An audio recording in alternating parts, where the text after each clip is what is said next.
Hey guys, how are you? I'm Hi, Steve. I'm This Cookie. is Cookie. And we made this amazing podcast a couple years ago that we're really, really proud of. And I'm going to get to that in a second. But before we sort of go into that, there's a few kinds of podcasts that people make. There's obviously those kind of podcasts where people are just up there ranting, you know. We know those kinds. They're fun if you agree with them, and they're horrible if you disagree with them. But There's three kinds. yeah, the second kind is really, you know, where you're interviewing people and you're having guests and you're speaking to them, like Joe Rogan or something like that. And the third kind of podcast is what we did, which is a narrative podcast. So basically, the podcast is telling a story, not unlike telling a story in a TV series, like a limited series or something like that. With guests, people Yeah, talking. there are guests and we're interviewing people, but they're in sort of this. My orbit. Yeah, they're in her orbit and they're telling her story. They're all part and parcel to what is happening in that story.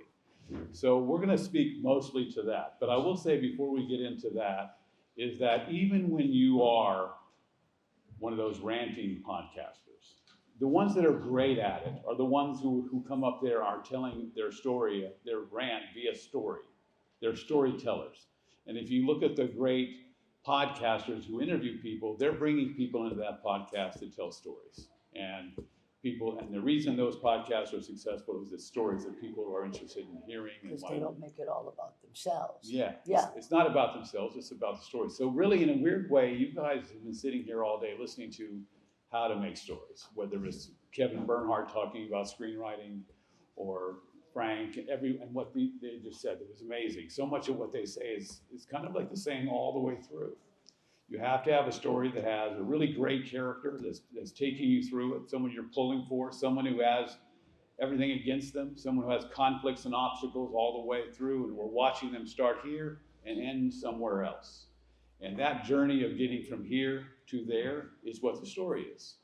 And when I first... Well, he started out as a screenwriter. Yeah, I'm a screenwriter. We were never going to do a podcast. We were going to do a film, a TV series, and then podcasting became the rage. So we adjusted, and you have to be able to adjust to a different medium.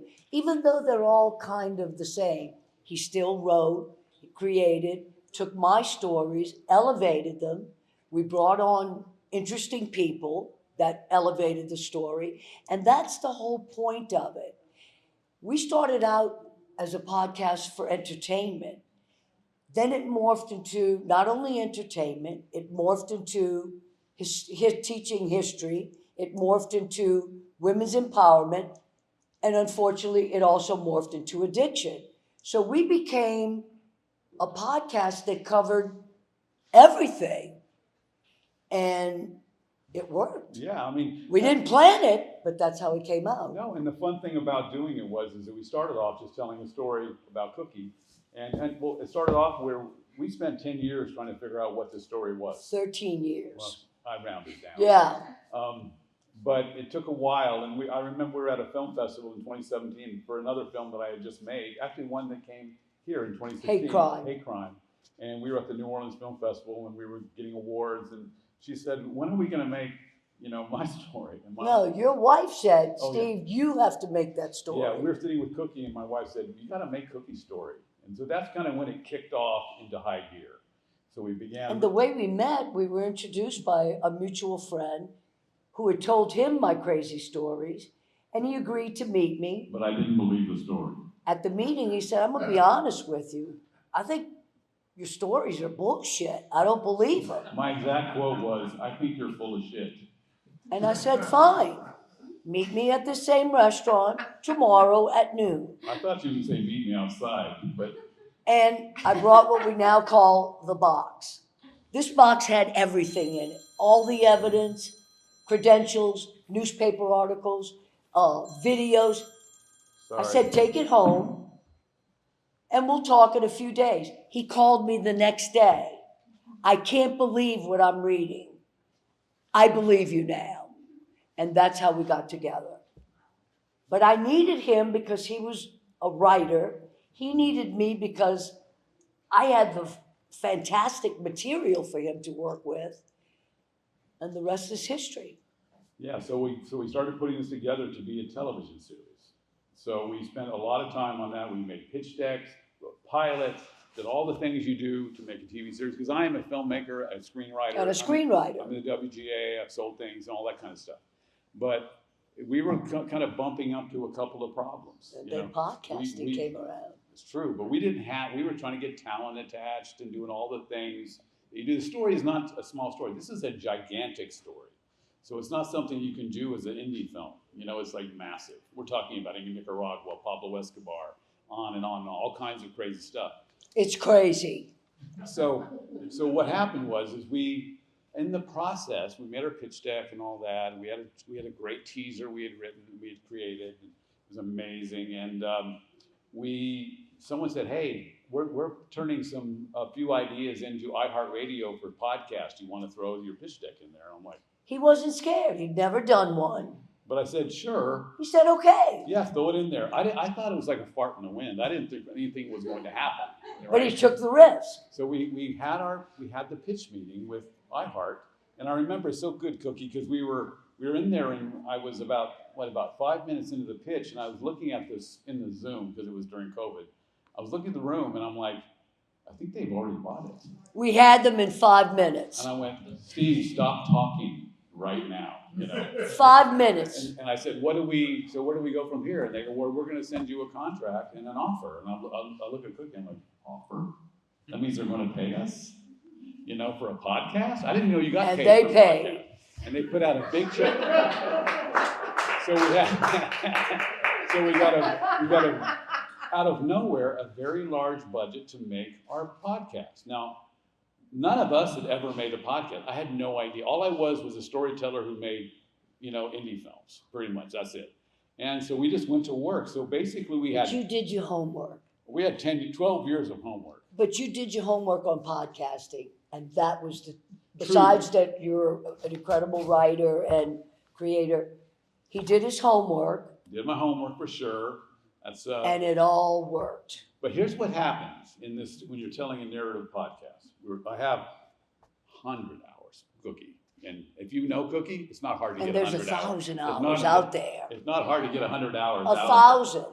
But so we have this amazing story that the more she talked, and this is a key thing, but when you're doing a narrative podcast and you're interviewing people, interview them once, get them comfortable. Twice, 3 times. You make them comfortable. The more they talk, the more they tell. And someone like Cookie, who, if you know her story, we had to get that memory going. Yeah, because I got black holes, okay? She got black holes but he got me talking. Hardcore. It all came back. It's still coming back, some of the memories. When a big part of your storyline is massive quantities of cocaine use, there's going to be some memory lapses, Yeah.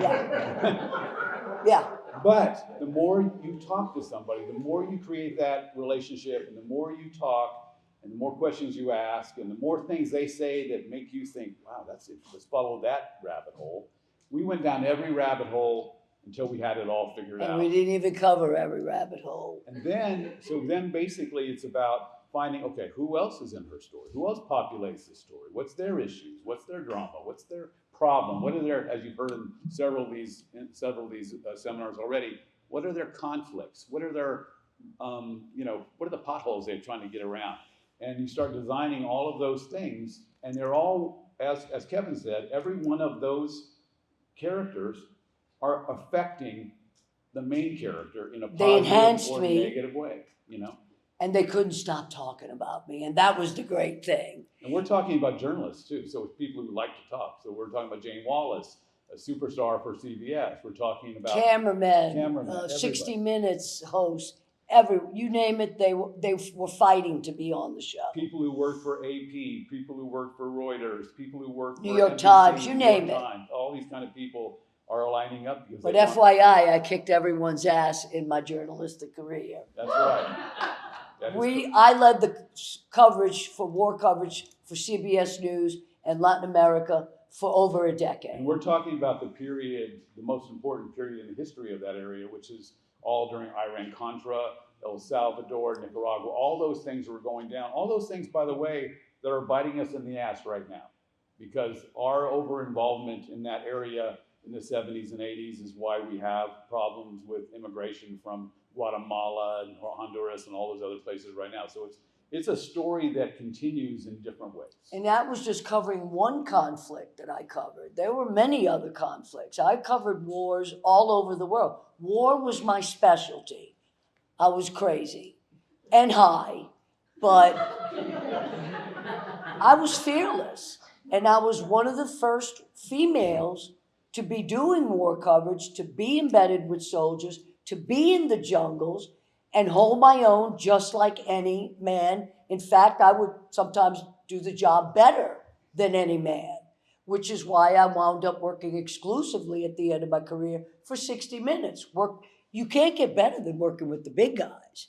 I mean, these were the big boys, but I was one of the boys. And they knew she could deliver, especially in that world that she was in.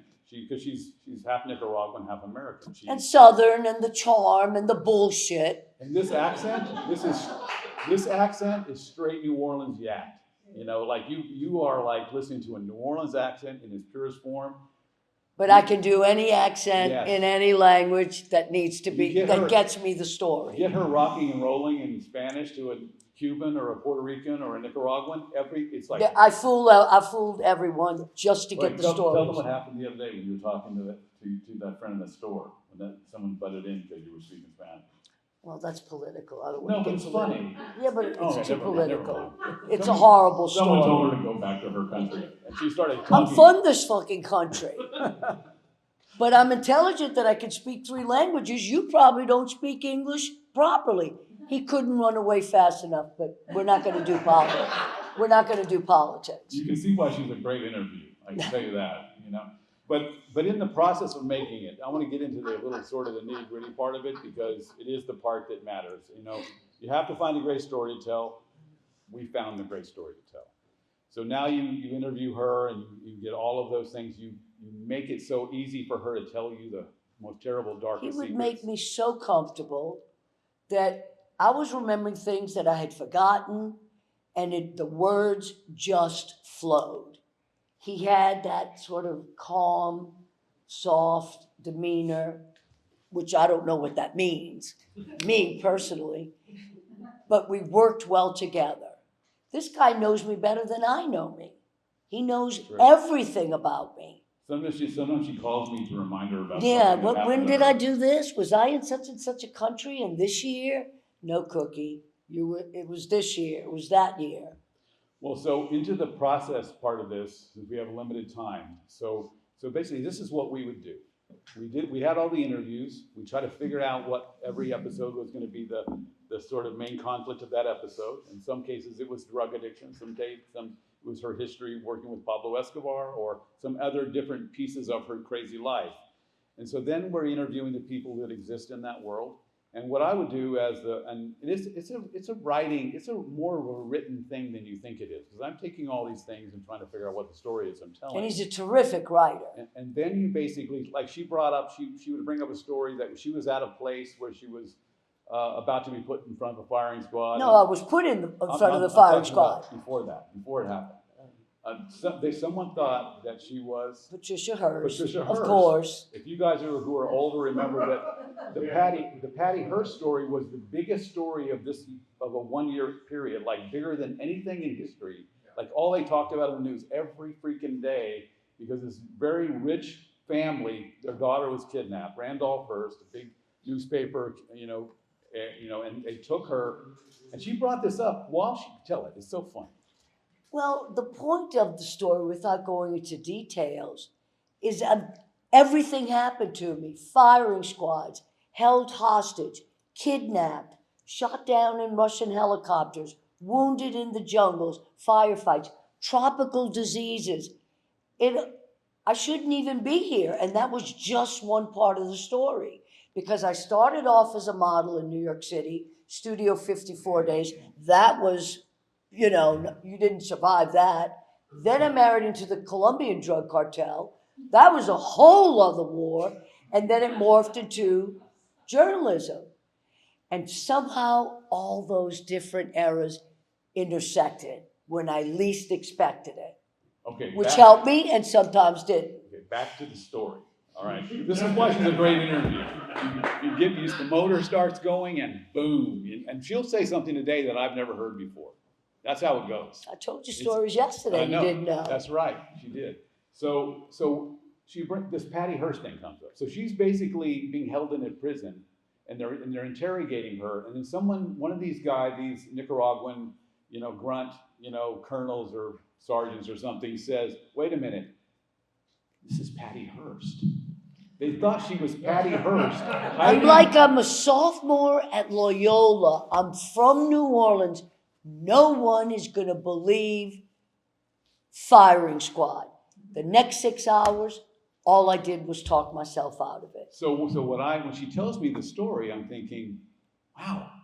So what do? You just got an idea from her interview. So we just go and then do a big piece on Patty Hearst because people in 2024 don't know who Patty Hearst is. And then you go back and do a story on Patty Hearst. So it's a sidebar out of her story, and then we come back into her story and why it matters. So whether it was Patty Hearst, there was another story she was talking about a friend that she had known who was known as the Mata Hari of Nicaragua, right? Now, people who are younger don't know who Mata Hari is, but Mata Hari was this very famous character in long ago history who was a spy, basically. She was basically romancing the leaders of the opposite side to kill them and arrest them and all that. So there was a Mata Hari that was a friend of hers. Of course. Who ended up, this is a great thing. So it's a sidebar that tells you everything about this. So she ends up being one of those people who was romancing people like generals from the other side, and then they were murdering them, accidentally or on purpose. Because I used to hang out with hitmen. Yes. And Pablo Escobar and Rick Ross. It came naturally to me. So this Mata Hari of Nicaragua, what's really cool, when the Sandinistas take over, she becomes the secretary to the UN from Nicaragua, which everyone was trying to not recognize her and all that. But she was hot. All the men dug her. She's like still Mata Hari. So she's coming into the UN, and everyone wants to get with her and talk to her about this and that. So the bottom line is, every time you get a piece of information from your subject, go research that piece. And that's where the educational part of our podcast came in. So our audience, we were grabbing young kids, we were grabbing people from that era, we were grabbing everybody even from the political spectrum. And we were stealing. Because here's this crazy, wild bitch that just did so much, so many different things, and she survived them all. And what he loved the most is I would tell him, you know how I would get out of all these hairy situations? I would do what they do in the movies. He says, what do you mean? I said, whatever I saw that was done in the movie, that's what I did. And it worked. It worked. You're still here, barely. I'm still here. But one of the things that we do, this is a really important thing. There's this thing called fair use, right? When you're making documentaries and you're making podcasts, you can use a lot of materials for free, right? So we had a lot of journalism. We were using clips from all sorts of things. I even used, this is the funniest thing. I was trying to explain the Iran-Contra in like 2 minutes, right? So that he took a South Park. No, it was American Dad. American Dad, their explanation, and it worked. I wrote this 2-minute piece that was me explaining it, right? So I wrote it, I recorded it, and that was what it was going to be. And a friend of mine said, hey, have you heard that thing from American Dad? And I went, what thing? And they sent me the clip.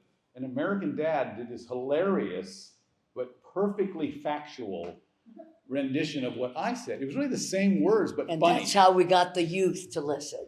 So we used the American Dad version of what is the Iran-Contra, and it was only 2 minutes. So it kind of works in the fair use thing. You can steal stuff if you have a limited chunk of it, if you're not taking advantage of it, it is not your story that you're just making someone else write for you.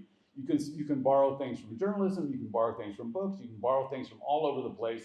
We also had, what was that spy thing that's so funny, the animated spy show? It's like 007, but it's something like that. Anyway, we were trying to explain what a claymore was because it was a big. Because I learned how to disarm a claymore mine. Because she got stuck in a minefield, so she had to taking orders. It was from either learn how to disarm it or take your chance and get blown up. So I learned how to disarm a claymore mine. So I was trying to explain in the podcast what a claymore mine does, right? And then someone said, "Have you seen this funny show?" I can't remember. I said the name, you know what it was. But they had a really hilarious description of what a claymore mine does, which is basically it pops up and blows your dick off. And that, that's really what it is. I'm sorry, bad language. But that's kind of what they're designed to do, is take out, wound people, not kill them.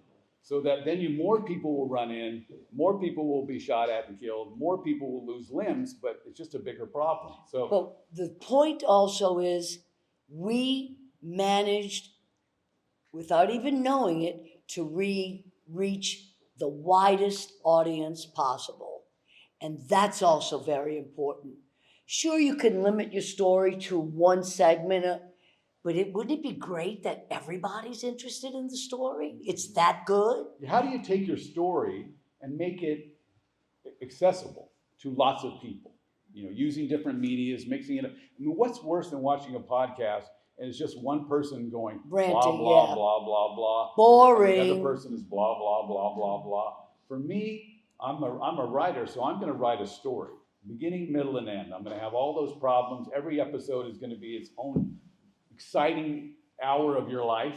And that's kind of what I think the ticket is. That's why our podcast did well and was highly rated, popular, and all that. We're everywhere still. We're on Apple, Amazon, Spotify, iHeart. And now we're in talks. And now we're in talk. We have a major director, Fernando Moraes. Oscar-winning director, City of God. Two Popes, blah, blah, blah. He's directing a Denzel movie right now. Only wanted to do a doc series. Then he calls us the other day, "Hey, can I direct the limited TV series as well?" Oscar-winning director? Sure. Yeah, that was a tough decision. Yeah. But we gave in. But what happens is you make your narrative podcast like you're making a television series, like you're making a film. Yeah. We had all the elements we had great music, we had great sound effects. We just wanted it to be when you listen to our podcast, you felt like you were watching a film. And you want more, and you want more. Our audience could not wait for every Tuesday to pop up to hear the new episode of the podcast. They couldn't get enough of it, which of course we loved. Yeah. And now we're possibly going to do a second season because there's so much more stories. But tell them what that one's going to be about. The basic story of Cookie's life is that she was a Louisiana girl, became a prolific partier. That's the through line through all things. Prolific partier. She went to New York. She spent her childhood back and forth in Nicaragua, and she ended up marrying a drug dealer who worked for Pablo Escobar. That was my third husband. She basically was part of the Pablo Escobar cartel for a few years. And the only woman allowed to sit at the table. So, because I'm like a guy. Right. I'm like a guy. They right. would listen to me, and it was okay, but I was getting all the drugs I wanted. She once talked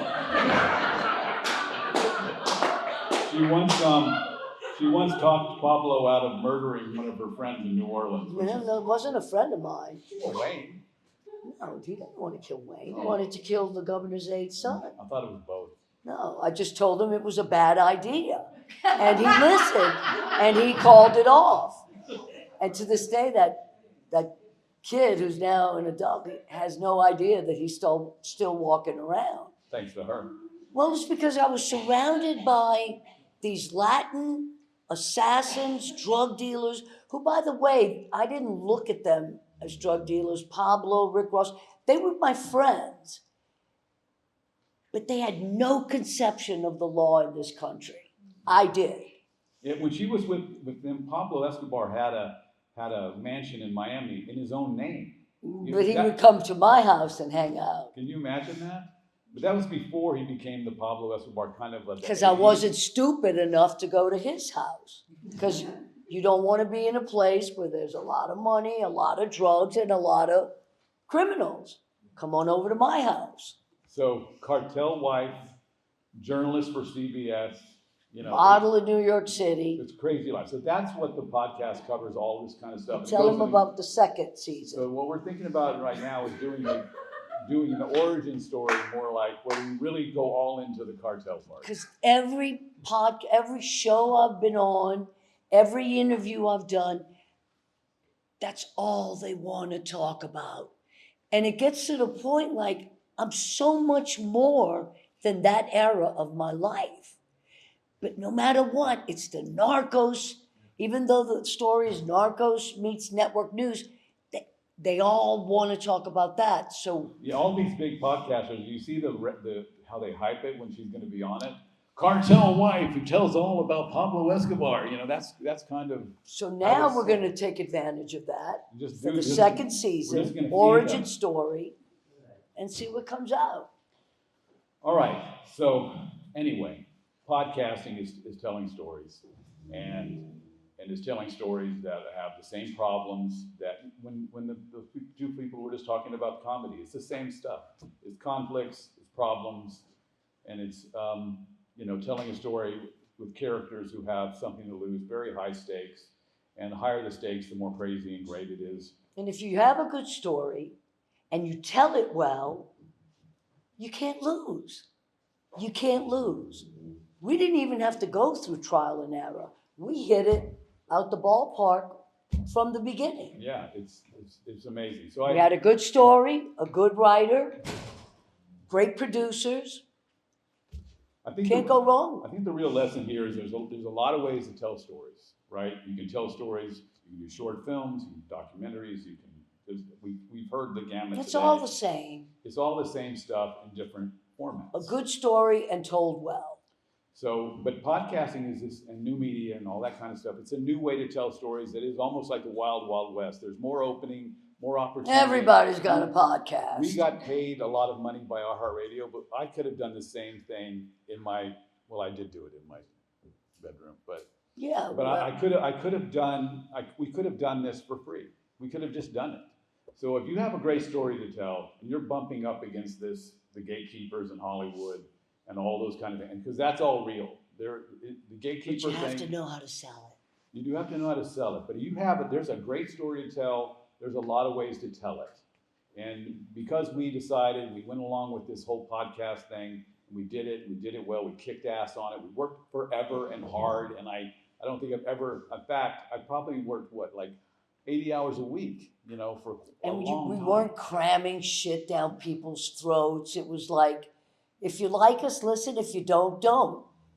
They all listen. Oh, one more thing. This is really, really cool about this is when you're writing screenplays or working with producers and that kind of thing, which I've done, you have a lot of people, in your ear, a lot of people telling you what to do, and you have to do it a lot of the time. When you're making a podcast, this is the great... No, they would tell other people. What did iHeart tell us? We don't have any editing, any demands. We like what you're doing. Do what you want. On our first time out. Our first episode... He was like, wait, what? Our first episode was so crazy, and I took so many risks. They were talking about, earlier about taking those risks, going farther than you think you should, by the way, which is absolutely the best advice for any writer of any genre ever. And he asked iHeart, is there anything that I want us to do different? They said, no, don't change a thing. We want more. I thought we were going to get in trouble the whole time. Because of my language. Well, mine was pretty bad too, but it wasn't just that. We were taking so much risk with fair use, so many other things, throwing things out there, like just craziness. And the great thing about the podcast world, it is the wild, wild west. You can do stuff. You can go farther than the audience wants you to go farther. And by the way, it's true in all of this. Mm-hmm. I mean, there's nothing worse than watching a television series and knowing the ending before it starts and thinking I always tell my wife, watch, she's going to walk in the door and throw the thing. People didn't know, was I going to die at the end? How was she going to survive this? We had them guessing every week. Yeah. Every true. week. And but you can do this, by the way, in terms, a lot of people want to say, well, what equipment should I get and all that? It doesn't matter. It doesn't matter. You get a microphone, you have a good story, a good writer. There's no rules except being great. That's it. That's the same with screenwriting. There's no rules. They'll tell you 1,000 ways over. You shouldn't do this. You shouldn't put a period there. You shouldn't put a thing there. Blah, blah, blah, blah, blah. It's bullshit. Write a great story and nobody cares. There's a guy named Ted Griffin, a great screenwriter who wrote Departed and many other things. A friend of mine was just saying that when you read his scripts, he doesn't even put scene headings. None. This is an Oscar-winning screenwriter. He doesn't even put scene headings. I do, of course, but it's like there really aren't rules. As long as it's a great read, it's clear, and the story is killer, that's the most important thing. And podcasting is that zone where even those rules you hear about screenwriting all the time, nobody cares. Just go do it. And my rep, Chris Donnelly, reps Scorsese, Jennifer Lawrence, DiCaprio, has never, ever taken on an unknown. He called me. Loved the story. Not only will be a rep, I'm not going to charge you. We'll see that. I wasn't looking for him. He came to me, and it's worked out beautifully. Yeah, it's been a great thing. It's been this great opportunity. And we're not trying to grab people and convince people. They're coming to us. Tell your story, tell it well. Podcast is a great place to start if you can't get through the gatekeeper. It really is. Okay, any questions about anything? Yes. Back to the kind of fair use. Well, first of all, thank you for sharing all this. Is wonderful, but this is more of a technical question. I'm sorry, I want to hear more about what's going on. But when speaking about other people, have they ever come at you with lawsuits, even though it's true? None. No. All these people were fighting to be on our show because they were all people that I either worked with and were friends with, friends from the past, drug dealers. They all were all fighting. Yeah, but that said, even though that's true, what she's saying. But didn't you clear it with everyone We're first? clearing it. We have a lawyer, and all that, but it really never was a factor because most of the information was already out there in some form or fashion. So we were drawing from other documentaries, other newspaper articles, all their own news. So when someone's up talking about something, that's now fair use. Plus, they weren't talking about themselves. No. They were talking about me. Who's going to sue me? It's my story. Did you have dirt on other people that you shared that the public didn't know? I would say kind of, yeah. We would but a lot of the dirt we would put out there is still out there in some form or fashion. This is a story that is, her personal story is unique, but the stories that she was covering in that era as a journalist, that's all out there. So we had all that footage and all those things were available. Her insight, there's some things that Cookie told that are kind of confidential in terms of the State Department and shit. I was on Reagan and Bush's Hit list. blacklist. But there was a time at one point where she was approached by CBS and the State Department to help be an intermediary with the Avoid a nuclear disaster. She had a good connection with the Sandinista leadership. State Department calls me. I called the president of Nicaragua, and Yeah, I'm sick. I'm hooked up to an IV on a hat rack, and we did it. Russia was trying to bring in Russian MiG And no one fighters, ever knew. Russian MiG fighters into Nicaragua during the heat of this crazy time, and the Americans were saying, "You do that, we're looking at another." If you bring in the MiGs, the Russian MiGs, we've got a problem. And to this day, the public, until they heard our podcast, they never knew. But on that point, with your question, I couldn't prove what Cookie was saying was true. I could not prove that with data, with images, with stuff. No, but Shalene confirmed it to you. But true. But what I did do was found all the information around that moment.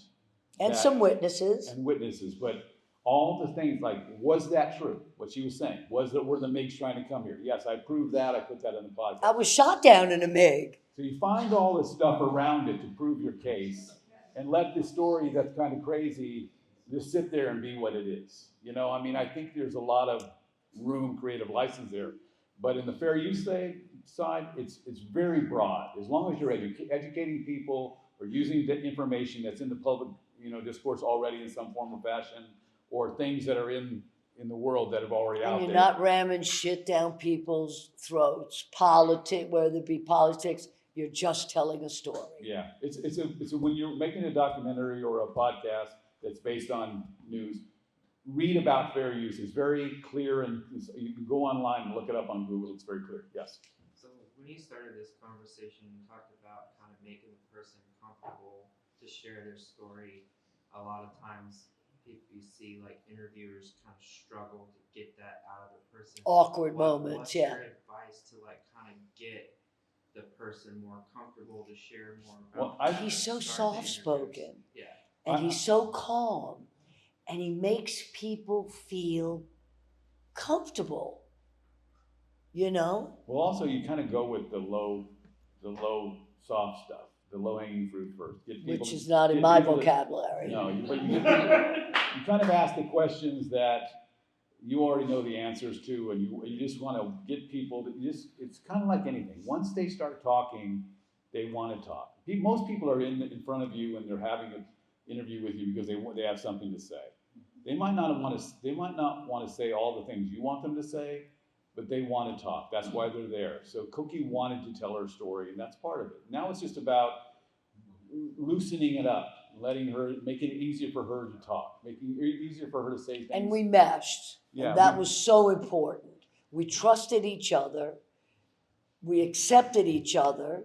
We formed a bond, a friendship, and all the pieces just fell in place. Yeah, I think it's also like I didn't even look at it like work. No, we had I fun. wanted to go to the studio every fucking day. But if your goal as the filmmaker, interviewer, whatever you want to say it, is not to get a gotcha moment or catch them in some lie. If your goal is to understand them, It wasn't and adversarial. your process is about learning about them and understanding where they came from and all that kind of stuff, that's how it works. If you're trying to catch someone or get a gotcha moment, you're going to be fighting the whole time. You're not going to have a good time. And some of my journalism colleagues, a few of them were very right-wing people. They wanted to be on the show. We didn't. You never once attacked them, gotcha moment. All we wanted to hear was Cookie stories. And everybody had Cookie stories. So it worked. We didn't ram shit down people's throats. And that, I mean the audience. And there were no gotcha moments. And No, I think the key thing, seek to understand somebody. And they are more willing to open up. Yes. So, by the way, I love you in Hightown. That's one of my favorite shows. And I love Monica. I've met Monica a couple of times, and I adore her, but great job. I treasure it. Thank you very much. What a great show. If you have, I know it's one that a lot of people haven't seen, they should see. I love all this. yeah. For those of us who don't have a cookie, but we have an idea, what are we putting together in our pitch package to some of these outlets? Are you recording a pilot episode? Do you have biography information? What Know do you your do subject. to send to them Well, to say, consider us to put on your platform? okay, first of all, it's about the idea. So if you have a great idea, it's not unlike trying to pitch a TV series or a film. You're Know going to your have a subject. great log line and have a great and build the story around And that. know your subject. What helped us a lot is we made a great teaser. We did a few interviews with a few of her and a couple of other people. We built the history around this, which was a lot of media to pull from to do a great teaser. So I would build that story around stuff that you can get. But our teaser, I have to say, the teaser was probably the winning thing for us, because when I remember that the day before we were having our pitch meeting with iHeart, and it's a giant corporation. They're not trying to hand people money. So I said, I think I should send them the teaser. And someone said, don't send them the teaser. That's a big We risk. sent What it. if they don't like the They teaser? loved it. And I think the teaser is a big deal. You can lay out your story in 2 or 3 minutes in a way, for a podcast particularly, because it's not actor driven, so you don't have to get actors to act. And like a lot of teasers and proof of concepts for dramatic pieces, the acting is poor or the production value is low because you don't have the money. But this is something you just basically can go online and steal everything you can think of and put together that teaser, and it And comes to out your great. So question, not necessarily a whole pilot episode. Not a Just pilot, teaser. no, definitely not a pilot episode. It's not worth it, but a pitch deck. You want to lay out your story. Pitch deck and a teaser. Yeah, we had a And to pitch your- deck, and all the episodes kind of laid out what they would be. and to your question, know your story. Yeah. Steve, there were parts of the history he wasn't fully versed in. He did his homework. Yeah. Whether it was me filling him in, he looked up. Yeah. Know your story. Know the question, and I think this is true with all pitches and stuff like that, but particularly these types of things is basically know the questions they're going to ask you. Don't just game it out. What are they going to ask? And just have the answers. You might not be perfect on you might know exactly what they were going to ask, but you're doing your homework is knowing the questions before they're asked. And if you are ready for those, you're gonna And be then able to I would handle get it. invited to do shows, interviews, and 50% of the time, these guys hadn't even listened to the podcast. So I'm spending the interview schooling them on the history. Then we got to the point, we're not going to talk with people unless they've listened to the Yeah, podcast. that became our That's the rule. least you can do. You can't listen to the podcast, don't call us. Don't Yeah. call us. All right, question? Yeah, as your episodes were coming along, what kind of story features did you see really grab audience attention, or did you see moments in the podcast where like retention was high and stuff like that? Where people All of it was a hit, but again, the people were really drawn to the drug part, the narcos part, and like I said before, that's not all of me. That was just one part of me, and it got frustrating. And that was another thing. Every show that I was on, that's all they talked about, and I would have to say on the air, there are other stories. There's more to it. Yeah, Oh, really? And what was it? But we So would- I got my voice in for other things. But we would always, every episode would have a problem of the episode, like the main thing that was going to be the problem in this particular episode. And then we would have a hanging chat at the end of every episode that left you wanting. You mean between all of us, the producers and all? No, something hanging, no. At the end of each episode, some little piece that would say, I Oh, like gotta a- watch the second episode. Like a cliffhanger. Cliffhanger, hanging Oh, they chat. couldn't wait for next Tuesday. So we designed it to be for you to want to watch or listen to the next episode. And by the way, we didn't video this, so I would recommend, as much as you can do podcasts these days, the more video elements you We add did to it. video our own interviews and the back But in story. the podcast, actual presentation, it But does we sell well. could use that. All the stuff that we videoed of We could, ourselves in the without studio. Without a doubt. Anything else? Yes.